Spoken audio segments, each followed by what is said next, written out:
তো welcome back to my first blog. তো আজ আমরা চললাম মেলা, তো কান্ডেশ্বরে মেলা হয়। তো আমরা প্রথমত যাব কুমারবুড়ি থান খড়াবড়। কুমারবুড়ি থেকে আমরা চলে আসবো কান্ডেশ্বরের মেলা। কুমারবুড়িতে পুজো দেওয়ার আছে, তাই প্রথমে আমরা চললাম কুমারবুড়ির থান। তো চলো আগে আগে দেখা যাক কি হয়।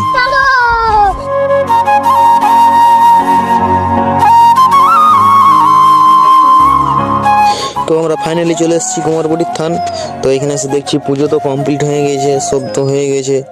দিয়ে বোনের তো মন খারাপ, বলছি চ কান্ডেশ্বরে মেলা যাবো, মেলা দেখবো, জলদি চ, সন্ধ্যা হয়ে যাচ্ছে, এদিকে সূর্য ডুবতে চললো। তো তাই আমরা চলে এলাম কান্ডেশ্বরের মেলা। তো এখানে এসে দেখি প্রচুর ভিড়।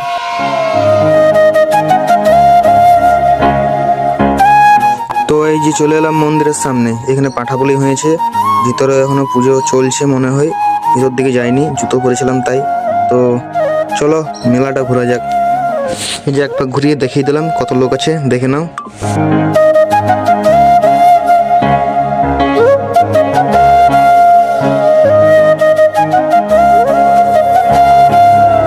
তো এখানে দেখো বন্ধুরা, ব্যাগ ম্যাগ কত কিছু বিক্রি করছে। ভাবলাম আমার বইয়ের জন্য কিছু নিয়ে নিই, তারপরে মনে পড়লো যে আমার তো বিয়েই হয়নি। তো তারপরে চলে এলাম মেলাটা ঘুরতে।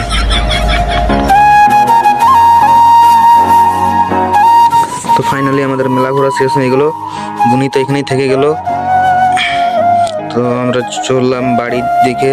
সাজনদা ফোন করলো, সাজনদার সাথে যাবো একটু আসানসোল ভগৎ সিং মোড়ে একটু কাজ আছে, তাই চললাম। চলো আসানসোল।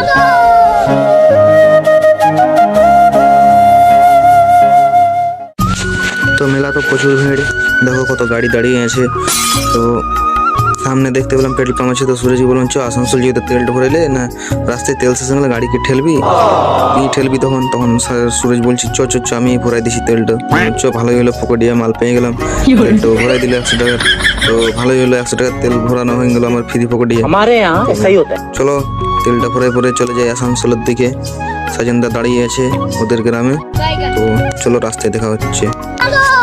তো চলো পরের ভিডিওতে দেখা হচ্ছে আসানসোল যাওয়ার পথে। তো চলো পরের ভিডিওটা নিশ্চয়ই দেখো তোমরা সবাই।